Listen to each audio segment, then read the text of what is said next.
Hello and welcome to our YouTube channel. I'm Sharon, owner of Penguin Palace, and I'm glad you're here. I'm very excited today because I'm putting together a video for you showing the unboxing of the Cricut Joy Extra and how to use its print then cut function with digital stamps. Now this is the very first time I'm using a Cricut machine. I've been wanting to get one for a while, and I'm super excited that I finally did. So one of the main reasons why I wanted to get this machine is without a doubt to use it for cutting out my digi stamps for card making, and I cannot wait to try it out. Keep in mind, this video is from a Cricut newbie point of view and from my own first-hand experience. So whether you have just bought a Cricut Joy Extra and don't know where to start, or wanting to get one, or just interested to know more about how this machine can work with your digi stamps, please stick around because this video is going to show you all the steps that I've taken on my very first trial, from calibrating the machine to print and cut my digi stamps to make a greeting card, everything right from the get-go and all the way to the finish line. So other than the machine itself, there's of course the power adapter. And now let's open up this envelope and see what's inside. So there is a welcome message, a bunch of materials that they included for your practice cuts. There's here a sheet of smart label, a couple sheets of smart vinyl, gold vinyl. Then there is the transfer tape. Now I ordered the everything bundle, and it also includes 3 sheets of smart vinyl, 3 sheets of smart iron-on, 1 sheet of transfer tape, some glitter gel pens in black, gold, and silver, Cricut Joy starter tool set, some printable sticker paper, a light grip mat in blue, and also this mini weeding tool. This machine comes with 1 premium fine point blade. So to insert the blade, you simply flip the mechanism to release and simply drop the blade in and close it back up. Other than the fine point blade, the machine also includes a fine point pen. So to turn on the machine, you just plug it in and connect it to the Cricut Design Space software via Bluetooth, and that's it. Personally, I prefer an on-off button, but anyway, this is something I need to get used to. So once that's done, I'm ready to install my software. So off camera, I went to design.cricut.com to download and install the Cricut Design Space on my Mac. I believe you could also do it on your laptop or your phone. Now, after installing the software, you should create your free Cricut Design Space account. Simply enter the required information to get set up. Everything is pretty much self-explanatory. So after creating your account, you'll enter your ID and password to sign in. Once you're in, it'll automatically prompt you to connect your machine. So I click on Smart Cutting Machine and choose my Cricut Joy Extra. And don't forget to leave a minimum of 10 inches of space behind your machine, as you'll need it when the machine starts cutting. Then you'll hit the arrow to proceed to the next step, making sure that your machine is plugged in, which I already did. Next is to connect your machine to the computer via Bluetooth. So I will go to the Bluetooth icon, then click on Bluetooth settings. And as you can see here, I don't see the Cricut Joy Extra here yet. So the trick is just to turn off the Bluetooth and then turn it back on. And then you just click on connect. Now here you see that the machine is already connected. Then you click on continue. Then I just simply agree to the terms of use and the setup is basically complete. And now it's time to test the machine. Before you do that, make sure again that you have properly inserted the cutting blade. You can find the piece of black smart vinyl included for testing. You'll insert it into the machine by pushing it under the guides until the rollers grip the material. When you press go, the machine will start cutting.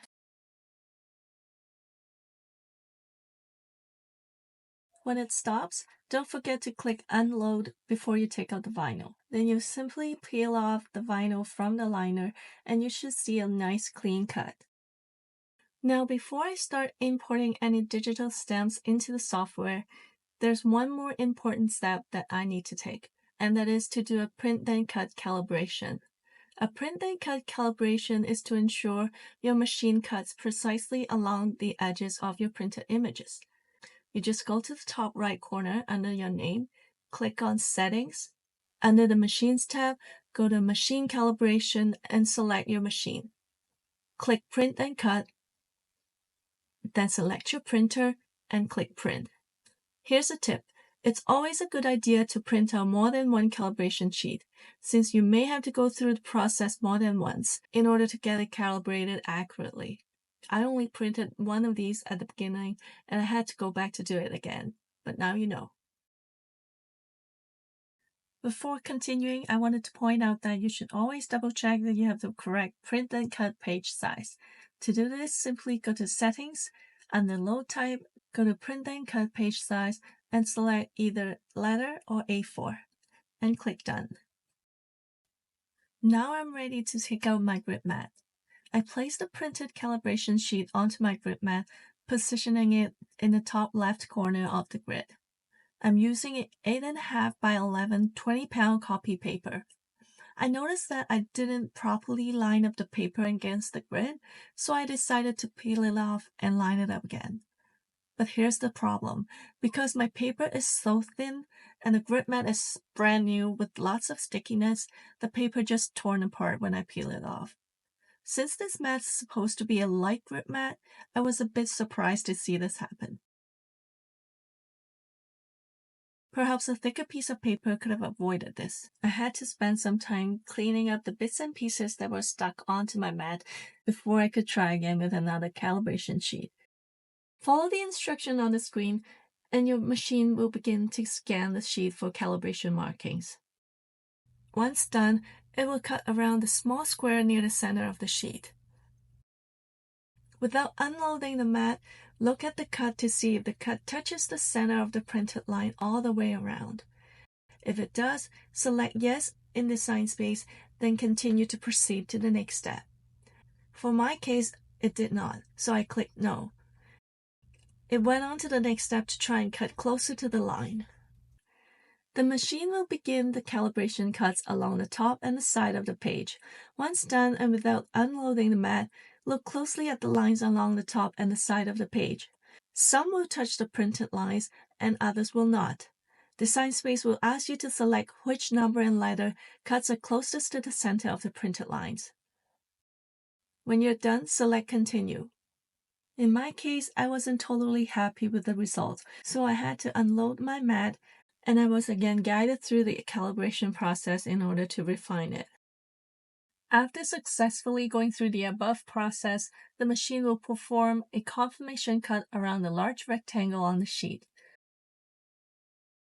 When it's done, unload the mat. Make sure you refine your calibration as needed until you're satisfied with the results. Now that the calibration is done, let's test out the print and cut process. If you're on the Home tab, make sure you click on the Canvas tab. Then click on Upload from the left menu, then click on Upload Image. Now I'm going to drag and drop my image into the window. Today I chose the adorable image bubble bath from DG Collection. Keep in mind that this image already has white fill and a transparent background and is ready for overlaying with other images. As I mentioned, this is my very first time using the Cricut machine, and I'm completely new to this software. And you're going to witness everything that I went through from start to finish, including the mistakes that I made.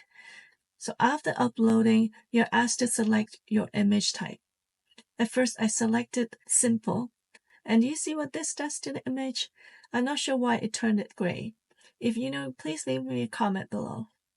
I then went ahead and cleaned up my image by deleting the gray areas. However, when I later to offset my image, it created all the unnecessary lines inside the image, and it just wasn't what I needed. Then I went back and uploaded my image once again and chose moderately complex. After clicking apply and continue, the image changed back to the original version with the white fill. Then I finally realized I would have gotten to this point when I chose the simple image type as well.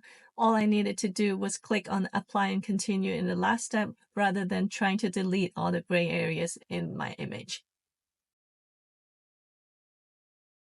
Then here you can choose to type any text that you want for your image and then hit upload. After that, your image will be placed onto a canvas. As expected, the image looks very large now because it is a high-res image.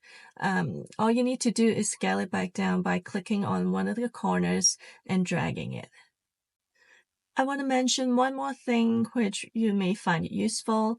Notice how there's a measurement shown here for you. That's how big your image will print.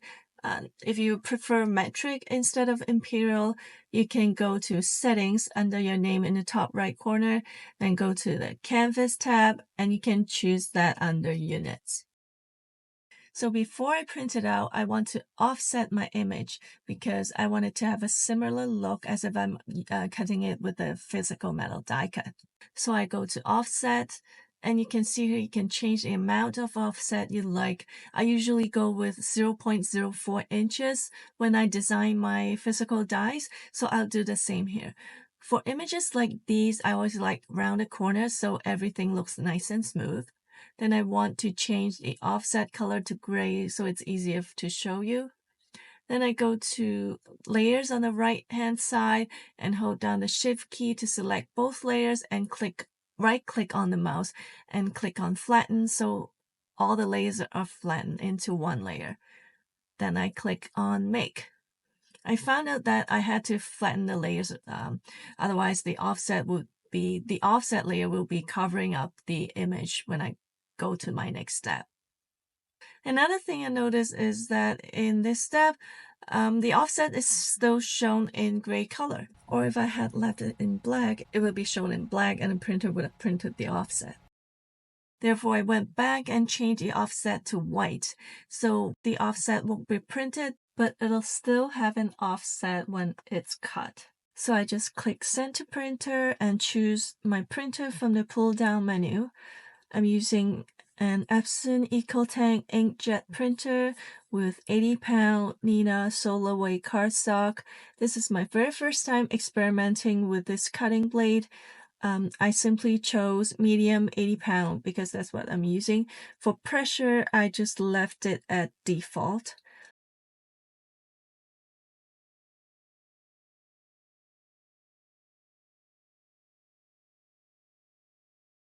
When it's done cutting, you get a chance to save your project. As you can see here, I did not get a clean cut the first time. I was a little disappointed, but I guess you'll have to experiment with it, go through the trial and error process in order to get the best setting that works for you. So I went back to redo it for the second time. In this round, I chose more for the pressure setting instead of default, and that is the only thing that I changed. This time it did get cut all the way around. However, it did needed some additional pressure to pop the whole thing out. The cut edge was not entirely perfect. I did see some rough edges, and I use a buffer sponge block to smooth it out.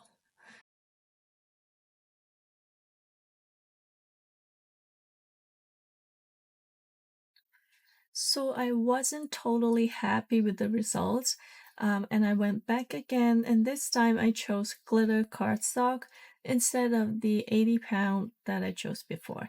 And this time I kept the pressure to default. So what it does, it will cut 2 passes instead of just one. And finally, I did get a clean, perfect cut. Let me summarize here for you the settings that I've chosen. In the first trial, I chose the 80-pound cardstock with default pressure. I did not get a clean cut with that. There were lots of areas that were still uncut. It definitely wasn't the right setting.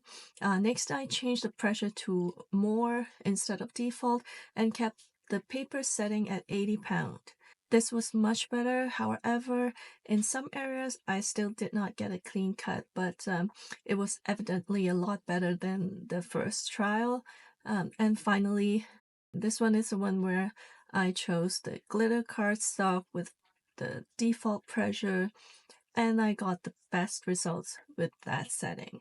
Here you can see that the 2 passes really was better than the 1 pass. I'm not saying that this is the best setting because I'm sure there are different ones which also do the job as well. As I mentioned, this is my first time working with a Cricut machine, so I do intend to do more experimentations with the different settings. Do drop me a comment below and let me know what setting works best for you.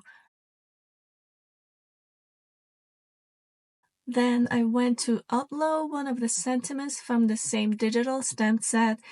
I chose simple as the image type.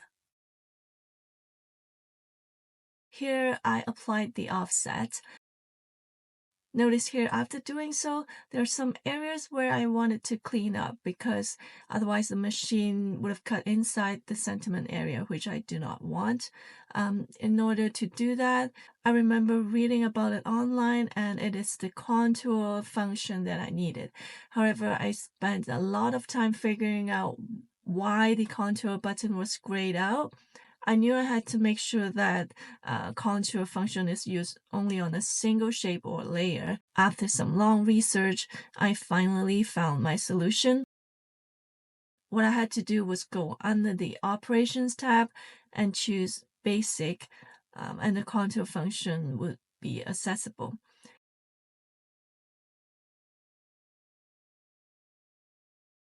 Now I just clean up the bits and pieces, and then it's going to cut beautifully. Here you can see that I tried changing the offset to gray so it's easier to see. I also wanted to see if my printer would actually print out the color gray, and it turned out it did, as you can see here. So I went back and selected white for the offset, and then went ahead and cut the image using the last settings that I've used before. And as expected, I got a nice clean cut. Now it's time for me to finish the card. First, I colored my image with Copic markers. If you're interested, I've shown here the colors that I've chosen. For my background, I used the Cyber Wallpaper Stencil. I turned it at 45 degrees so that the pattern mimics wall tiles. I chose Salvage Patina Distressed Oxide for blending. I trimmed the panel down to 3 3/4 by 5 inches. I put some foam tape on both the image and the sentiment. I then adhered a piece of holographic cardstock to the back for a 1/4 inch border, and finally added my card base to finish it off. I also want to take this opportunity to remind everyone that we recently started a fundraiser for the Canadian Cancer Society, where we donate handmade cards for fundraising. All proceeds will go to fund the most promising research in ovarian and endometrial cancer prevention and treatment. If you want to help and be a part of this meaningful cause, please click on the link below to learn more. So that's it for the video. Again, I won't be surprised if there are better ways to do what I did today, but this was just my personal first-hand experience which I wanted to share with y'all. I really hope you find it useful and that it could save you some time. If you want to share any ideas or methods, please leave us a comment below and we'd love to hear them.